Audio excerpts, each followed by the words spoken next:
Bonjour à toutes et à tous, le rendez-vous de l'économie avec aujourd'hui François Leduc, le directeur général adjoint des assurances Vespirène. Bonjour. Bonjour. Avec vous, on va donc parler évidemment de votre entreprise, les assurances Vespirène, qui s'adresse essentiellement aux entreprises. Est-ce que vous pourriez tout d'abord présenter votre société? Donc vous êtes directeur général adjoint des assurances Vespirène. Cette société, elle fait quoi? Elle vient d'où?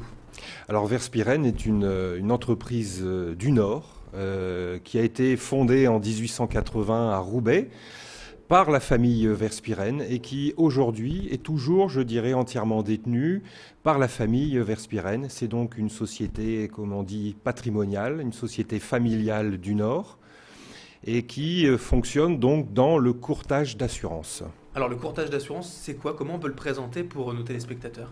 Alors un courtier, qu'est-ce que c'est? C'est d'abord un intermédiaire entre d'une part des assurés, entreprises ou particuliers, et d'autre part le marché de l'assurance, composé des acteurs que sont les compagnies d'assurance, les mutuelles, les réassureurs, enfin tout un monde, je dirais, puissant, vaste, avec beaucoup de ressources, dans lequel le courtier aide son client à se repérer et à faire les opérations les meilleures possibles. Alors vous l'avez dit, la société Vespirène est une société nordiste, plus que centenaire, puisque créée en 1880. Aujourd'hui, on en est où en termes de chiffre d'affaires, de nombre de collaborateurs? Alors Vespirène aujourd'hui réalise 251 millions d'euros de chiffre d'affaires. Dans nos métiers, le chiffre d'affaires, ce sont des commissions et des honoraires.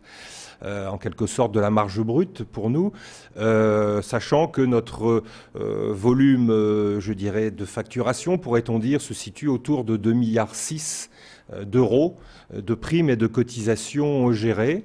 Donc nous employons aujourd'hui au niveau du groupe Vespirène 1600 personnes.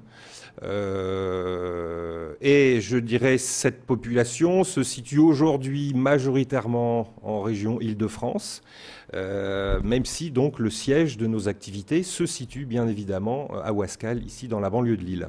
Alors donc vous le disiez, le siège est encore dans la métropole lilloise, on en reparlera dans un instant. Pour tout d'abord, je veux revenir sur un petit sujet, en fait l'assurance des entreprises, vous en parliez tout à l'heure. Ça se passe comment une assurance d'entreprise? Qu'est-ce que vous assurez finalement chez les sociétés? Alors on peut assurer en fait beaucoup de choses, il y en a même certains qui disent que les seules limites à l'assurance c'est l'imagination. Mais très basiquement, une entreprise cherche à se prémunir contre un certain nombre d'accidents qui peuvent lui survenir à elle ou à ses salariés. Donc c'est l'incendie. Des accidents matériels ou financiers également? Ça peut être des incidents matériels qui ont des conséquences financières. Par exemple, une entreprise aujourd'hui s'assure contre ce qu'on appelle la perte d'exploitation qui est consécutive, par exemple, à un incendie. Donc d'autres, je dirais, aspects plus immatériels, ce sont par exemple les aspects de responsabilité civile de l'entreprise. Une entreprise qui vend un produit, ce produit cause des dommages à des tiers, elle doit s'assurer. Elle assure également sa flotte automobile, enfin bref, l'ensemble de ses biens, de ses actifs matériels, voire immatériels, et bien évidemment aussi ses salariés. L'assurance des salariés des entreprises au travers de ce que l'on appelle la mutuelle, c'est-à-dire l'assurance des frais de santé et des garanties de prévoyance, c'est également un pan important de notre activité. Nous assurons par exemple à peu près 1 million de bénéficiaires en France au travers de ces garanties en contrat collectif frais de santé et prévoyance. Et une assurance d'entreprise, en quoi ça diffère d'une assurance de particulier? Il y a plus de services, c'est plus cher?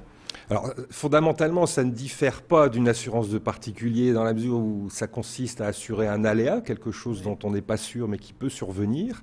Maintenant, c'est un petit peu plus complexe dans la mesure où il y a beaucoup de paramètres à prendre en compte et qu'on est beaucoup plus dans l'étude et le conseil au cas par cas que pour le particulier où on a affaire en général à des produits qui sont beaucoup plus standardisés et destinés à une diffusion de masse.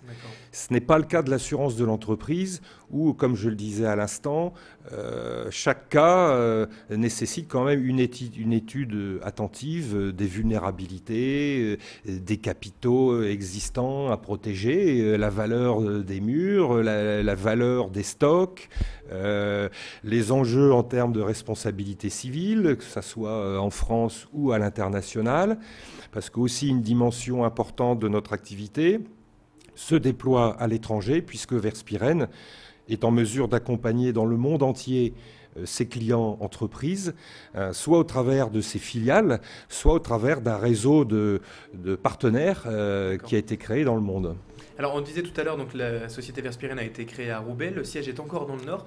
Pourquoi avoir choisi de rester dans le Nord? C'est pas compliqué par rapport au centralisme français de ne pas être à Paris? Non, à nos yeux, c'est même plus simple de garder un siège social dans le Nord. Je dirais. Quels sont les avantages de rester à Lille finalement, vraiment? Déjà, bon, il y a toujours des inconvénients à changer. Je dirais, pourquoi aller déplacer un siège social sur Paris lorsque l'on se sent bien finalement dans le Nord? Maintenant, nous ne sommes pas des forcenés de la culture locale. Dès 1975, donc Verspiren a investi à Paris, puisque aujourd'hui, plus de la moitié de notre chiffre d'affaires et de nos effectifs sont en région parisienne, Île-de-France. Parce qu'effectivement, il ne faut pas se leurrer, le gros, je dirais, de ce qu'on appelle dans notre métier la matière assurable se situe en région parisienne. Même si l'origine de la force de Verspiren, et je dirais ce qui continue à nous maintenir au rang où nous sommes, c'est la qualité des entreprises régionales qui ont été parmi les premières à nous faire confiance, mais qui sont aujourd'hui toujours présentes et qui sont d'ailleurs autant d'exemples que l'on peut très bien réussir tout en étant dans le Nord, mais en ayant une activité à la fois nationale et internationale. D'accord, merci François Leduc d'avoir été en notre compagnie. Je rappelle donc que vous êtes directeur général adjoint des assurances Verspiren. Merci d'avoir été avec nous et bonne journée. Merci à vous.